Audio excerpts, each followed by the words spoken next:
G'day frothers, it's bolted down under here, and today I'm going to be showing you this thing.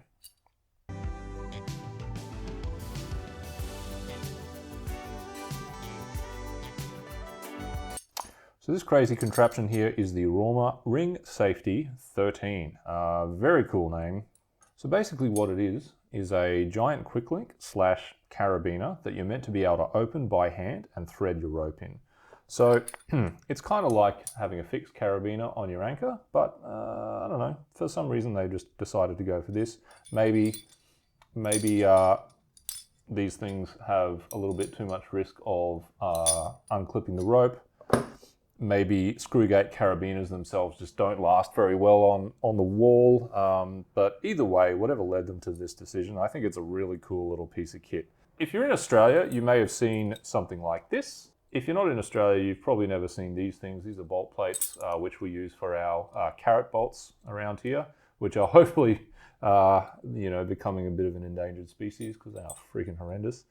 And this is something that I've used occasionally if I just want a quick, cheap, dirtbaggy kind of anchor that's still, bomber, perfectly safe, if not super easy to use. And it's basically just one of these 45-degree plates with a quick link on there. So this is essentially what Raumer has done with one of their wing hangers. Same as on their classic little single ring hanger there, but you can see how big that carabiner thing is.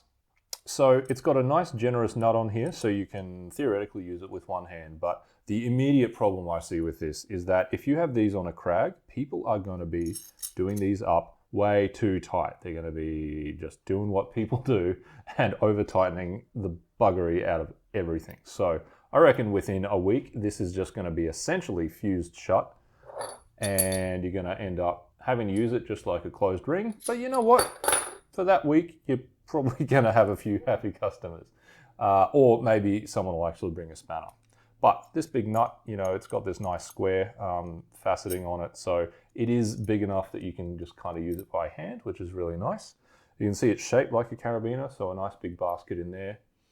It's got this little pressed portion up on here, and that actually catches the nut. So it comes free, and then once you've undone it, you can kind of just stick it up there, and then it'll stay up there for when you want to whack the rope in. So that's really nice little design there.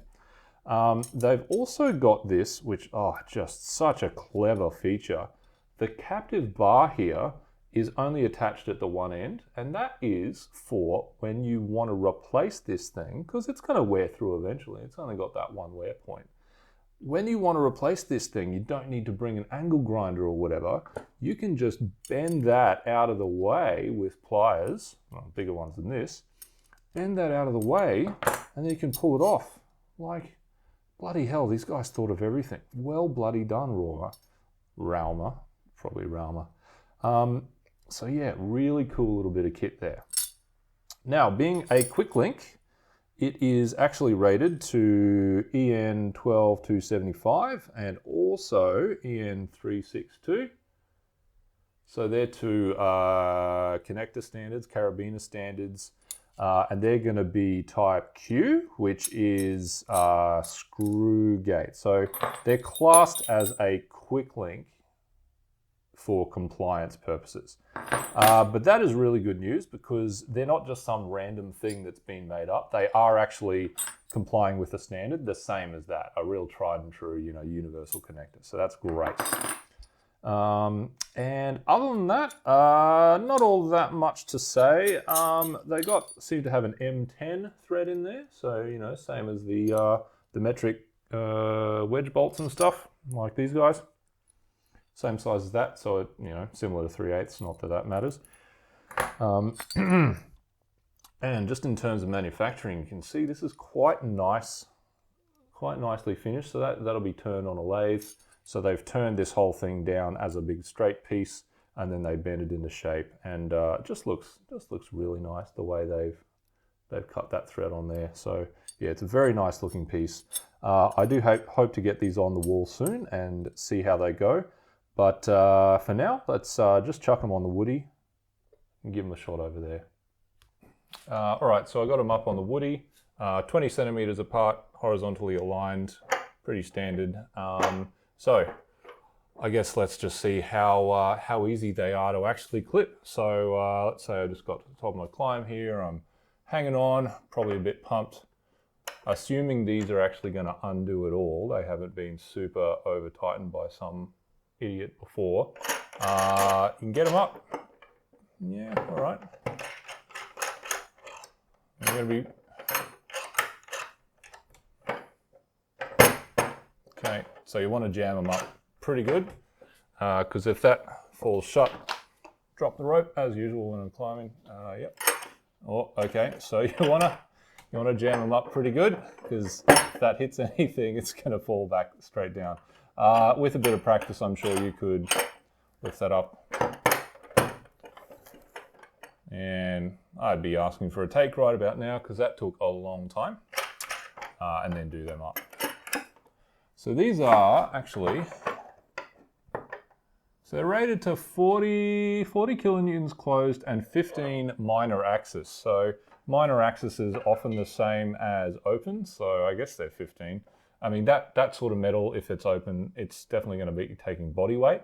But still, that was quite an operation. Like that did take quite a long time. Instead, because these are going to be closed when you get to them. So instead of trying to open them and clip them straight from there, I'd just be whacking a quick draw on, clipping that. And then, you know, going from there. Basically, you get a take, you go from there. This particular one, it's not really going to be practical to try and clip the actual hanger, because it's just one of these little guys. Even if you can fiddle that in there, then you might have troubles with your, you know, when your rope is running through here, it's going to be on there, and then you won't be able to, you know, easily remove your quick draw. So I would say, yeah, probably the quickest thing to do is don't rely on these things actually being openable, or you being, you know, having enough energy, because often you don't. I would definitely just clip on there, or get your safety, you know, your lanyard, your personal anchor, whatever.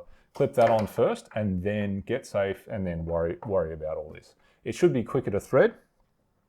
And now, even if you can't open them, you can always just thread as normal. In fact, this is so big, it easily gets a double loop through. So really nice for that configuration. But I reckon these are actually going to be useful in mixed configurations as well. So let's take a look at that. So if you really have your heart set on having a piece that you can just clip from whatever, you know, finishing hold you've got, maybe something like this is going to be good. So that's cold shut on the top there. You can just whack the rope through. So yeah, if you really want to have a nice experience for users, maybe you've got a high traffic crag, and you know, you just got to get people down, however you want to do that. Maybe something like this is a good idea. You would, yeah, just have something that you know you're going to be able to clip, and then something else that maybe you can't clip so easily, or maybe you can't open, maybe you need to thread it, something like that. And then that way you can have your tired leader come up here, they just whack that in there, and then give them a take. That way they have a bit of time to breathe. They're clipped on, they're safe enough, and then they can actually get on this, open it up, maybe even just use two hands because they're hanging now. Open it up, and then when they're lowering off, something like that. So that kind of thing might be a nice idea for you as well. It has the added benefit of really only wearing out the one component as well. So in terms of maintenance, that's pretty good. You really want to do that in kind of high traffic crags. You wouldn't really, you know, waste your money on this sort of thing if nobody's ever going to be climbing it. But that conversely means if it's high traffic, that means it's got to be high maintenance as well. So you've got to have a crew ready to replace these. And in this situation, you know, only this one's going to be wearing out. That one's just hanging there. It's not getting anywhere. It's not taking any of the weight. But it is a really nice backup because it is a closed system. It's not going to be risking unclipping like the top one. And you know what? Your beginners are really going to thank you. So consider something like that as well. Anyway, scratches later.